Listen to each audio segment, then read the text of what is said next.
which team on the outside of the playoff right now would you bet on to make the college football playoff? Ooh. Right? That is pretty good. Spicy here. Rich, we'll start with you. Who's on the outside looking in that you would bet on? You would make a bet that they're going to be there. They're going to be one of the 12 teams when it's all said and done. On a Friday night, a couple weeks back, I was in Boise, Idaho. Some people might say in this country, what the hell were you doing in Boise, Idaho? I'll tell you what I was doing. I was watching the candidate I favored to win the Heisman, Ashton Jeanty. There is no singular player in the country who's had more of an impact on his football team this season than Ashton Jeanty. He's a running back. If you haven't heard of him, I'm sure you have. He is a monster. He is a rolling ball of butcher knives heading downhill at a defense. Nobody wants to touch him. Nobody can touch him. The Boise State Broncos are my pick for a team on the outside looking in. But they're in already. They're in right now. On the CFP rankings, I guess I'm looking at the AP polling. I'll give you a different team in terms of the CFP in a second, but I guess I'm getting a little despondent with the fact that we still even have an AP ranking set. Yeah. Why are we even doing this anymore? I don't know. The AP poll, and we've talked about this on the show.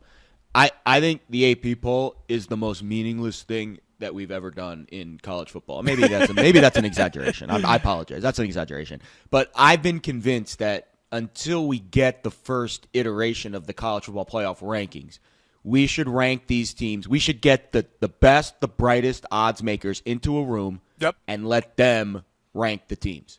Because the AP poll is just a complete mess of nonsense. I think A&M is intriguing. They're about 3-4 to 1 right now to make the playoff. And the reason why A&M is intriguing is because they still have everything to play for in front of them. If they beat Texas in that, they're going to beat New Mexico State today. And then I think they're going to go on the road and beat Auburn. And if they beat Texas in that last game and Georgia beats Tennessee today, A&M is in the SEC championship game. And I'll be honest, unless they lose by a gajillion points, if you can't put a 2-loss team that plays in the SEC championship game in the college football playoff, I don't know what we're doing here. I honestly don't know how we exist as a universe. If a 2-loss team that's playing in the toughest conference's championship game, unless they lose by 30 in that game, they've got to be in. They've got to be in. I want to give you some crazy answer, where it's like Louisville, and you're like, what? They've got 3 losses. Here's the path. And, I think it's Georgia. They're the first team on the outside looking in, but their path is obvious. It's like they win today, they're in. They win today, and their resume holds up, which leads to the other question. Which team currently in the playoff would you bet on to not make it? And that to me is Tennessee. I think Georgia beats Tennessee. Boom, Georgia in. Boom, Tennessee out. You know? I would say that's my knee jerk after thinking about it, having a second here. Can I ask a question, though? Because I do like chaos, so that would have been my easy reach after the Boise commentary. But how about this? Is there any path for Colorado? Absolutely. Oh, yes. Oh, yeah. So I like the thought process. Again, if you follow the money in sports, you're probably on the right path. Colorado is box office. Hate him or love him, Deion Sanders, Coach Prime, has made a spectacle of this team out of Boulder. If you can find a way to sneak Colorado in as a low seed, do you think that the CFP isn't going to do it? I think they're going to win the Big 12. So there you have it. I think BYU's losing today. We already called it in the parlay platter. And Iowa State's lost already. I think Colorado is going to be in the Big 12 title game. And then all bets are off once you get there. You just got to win that game. Yeah. They might be legitimately in there. Yeah. Where you don't have to sneak them in. Yeah, that's right. Yeah, not as exactly right. But you're right, though, Rich. I hear you. It's like if it's, we're razor thin. We're splitting hairs between Colorado and this other team. Yeah, it's. I'll give you the chaos approach, Go ahead. Washington State is the chaos team. Because Washington State does not play in a conference, and they have 1 loss. And that is, it would need massive chaos. But if you want to talk about a chaos team that is in the top 20, 1 loss, doesn't play in a conference, doesn't have to worry about a conference championship game. Now, they haven't really beaten anybody, but you want to talk about like the chaos scenario where like everybody loses.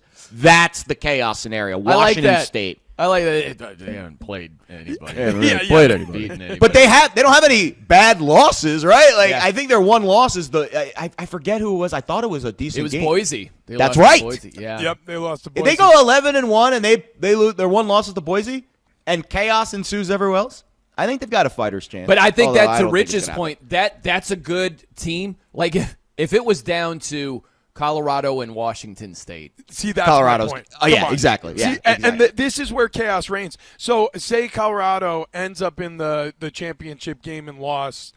I mean, Washington State. No, I don't know. But I don't think the Big 12 gets 2 in or the ACC. I think the I Big 12 agree and with ACC that. are one and done. Yeah, I agree with that. Especially But if BYU loses today.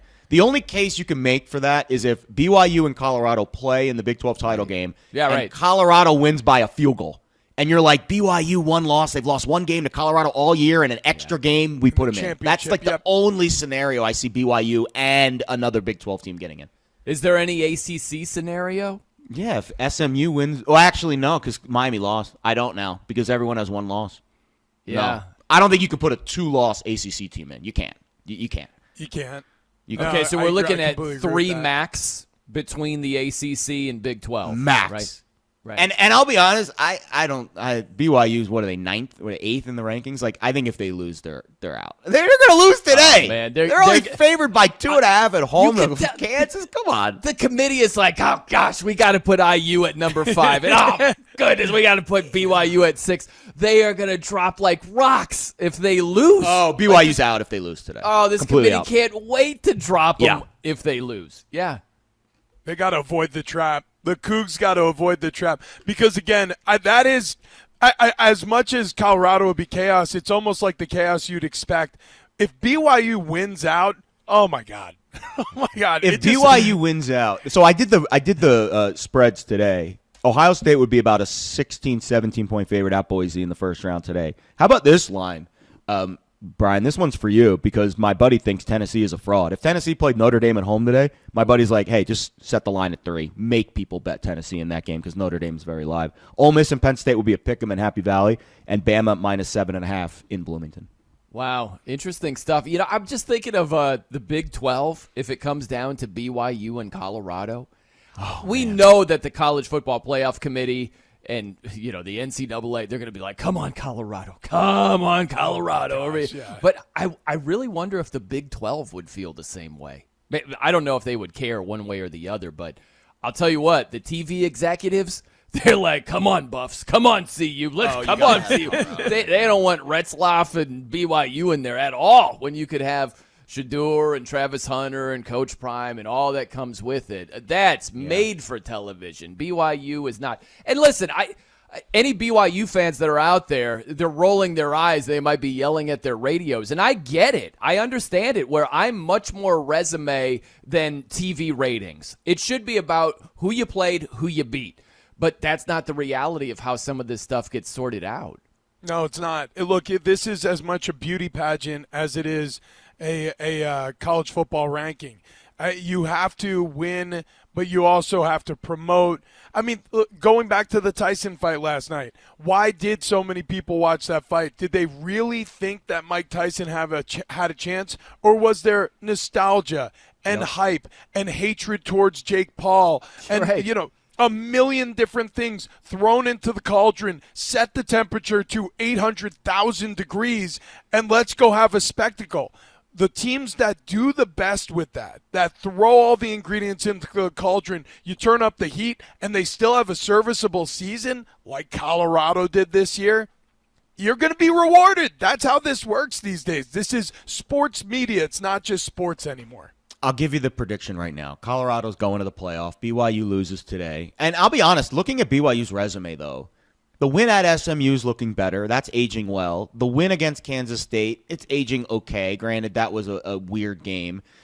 The win at Baylor is aging okay. We'll see how Baylor fares today at West Virginia. Like, that's probably going to be a bowl team. Like, they've beaten some teams that you can at least say, okay, they've at least put themselves in a position to where if they do make it to the Big 12 title game, lose by a field goal late to Colorado, they can at least make the case that they deserve to be in. Because I think that's going to be the most interesting handicap the committee has. A team that loses a tight game in the 13th game of the year. How much do you downgrade them for that? Do you only downgrade them a half of what a normal loss would be? Is it extra if they lose by more? Like, to me, that the conference championship dynamic this year, because of the expanded field, is, I think, the hardest wrinkle to iron as I kind of project this forward. Yeah, what's interesting to me is with BYU, they're undefeated, but what stands out most? You know, if you're thinking how a voter might think of them, I would argue what stands out most are their close wins that probably shouldn't have happened. The Utah game. Because of the Utah AD, game. that's what stands out the most. Thank the Utah AD for that. Yeah, the Utah win last week and then beating Oklahoma State. Final drive, they had, I think, a 4th and 9. They converted. They scored a touchdown at the very end. What's funny to me, though, is if you look at BYU compared to Colorado, good example, too. What stands out most about Colorado's season? Was it losing by 3 points at home to Kansas State? By the way, BYU beat Kansas State by 29 points. Yep. They beat them by 29 at home, and Colorado lost to them at Colorado. And it's like, I don't know what it is with Colorado where it's just the sizzle, it's the interest factor, it's the ooh. It's like watching fireworks where you see Colorado and it's like, ooh, wow, that was like a green firework. It turned to pink or purple. That was crazy. And BYU is just the dud where it's like, boom! And you're like, what the hell was that? Well, BYU, I mean, let's predict. So BYU wins out. They're the 3rd highest conference champion. They'll be the 3 seed. I have that right? They'll be waiting for the winner of, like, whatever it may be, Penn State, Ole Miss, or whoever. Is that what we're talking about right now? I mean, here's my question. Is that a matchup you really want to see? If there's any variance that you could make an argument for another team out of that conference, if you can. Now, granted, if they're a champion, it's an auto bid. But still, if there's a way to argue them out of the playoff picture, I think people would rather do that. I think BYU. I think they just have to win. They just have to keep winning. Yeah. If they keep winning, then no one, like, it's not like last year with Florida State where there's any kind of argument to keep them out. If they keep winning, they're in. The biggest question mark is if they don't win, and if they don't win in the regular season, it's an easy discussion. It's that 13th game, right? Lucky 13. That's the game where they've made it through the whole gauntlet of the regular season. And then they have to go to, it's almost like in Mike Tyson's Punch-Out back in the day. That was my favorite Nintendo game growing up, right? Man. You beat Bald Bull and King Hippo, and then you get to the last round with Tyson. And I remember getting to that round, and I had no shot. I probably had to restart that game 100 frickin' times to try to beat Tyson. I even made it to the second time you play Bald Bull, you got to hit him with the left instead of the right when he does the bull charge. I made it so far, I couldn't beat Tyson.